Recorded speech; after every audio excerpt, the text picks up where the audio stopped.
I was really looking forward to watching where the toys come from because I love Disney and I'm a big kid. I love toys. And I have to say, it's terrible. It's really bad. I feel like if I was a child, I would be bored to tears through most of it.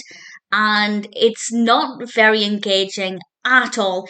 Even when we get to see the toys being made, which took about two-thirds of the film to get there, it is so dull. And I'm the kind of person who will happily binge watch videos of how stuff is made. I love that kind of thing. And for the most part, it was just very boring.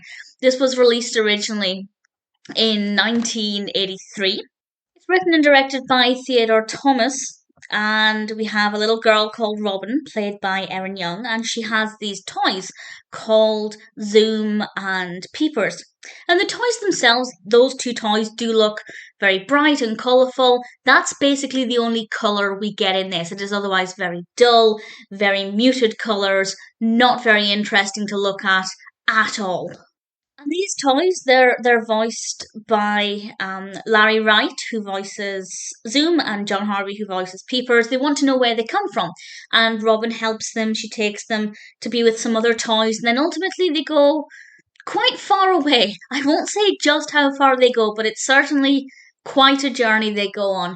And then they get to see the toys themselves, versions of themselves being made in this factory, and that is it's fine. That part of it is okay, but as I said, I watch a lot of, well, I go through phases of watching a lot of how things are made videos, and I just find them so fascinating. It doesn't even matter what's being made. So to say that they're making toys, something that's meant to be very fun, and it's so dull, it's just a huge disappointment. It took a very long time to get there, and it's not very well filmed either. It's just not nice to look at. The voice acting is fine, and the little girl, Erin Young, who played Robin, absolutely fine.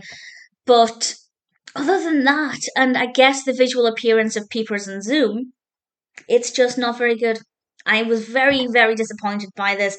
And as I said, I think as a child I would have been so bored because the toys are not always on screen, and when they're not on screen, there is nothing good to look at all. It's not very stimulating, it's not very engaging. And even when they are on screen, only sometimes did I think they were interesting. They're absolutely fine as characters. I don't think they're bad characters or boring characters. They're just not that interesting. So, this is a fantastic idea that could have been educational, engaging, informative, exciting. It's very badly done. Very, very badly done. The whole thing could have been about 15 minutes, maybe 20 minutes, 5 minutes to set up, a good 10 minutes of the main narrative, and then 5 minutes to wrap up. That's all we needed. Because if you remove all of the fluff, all of the padding, all of the boring bits, you're not left with very much at all. Would I recommend it? It's difficult because I would usually recommend everything Disney just because if you're on a journey like me where you want to watch everything Disney's ever done, then sure, in that regard, I'd say yes. But if you're just looking for an entertaining documentary style narrative with some fun toys and fun factory settings, this isn't it. They could have done so much with this. It could have been so fun, so stimulating and engaging and educational, and it's just terrible.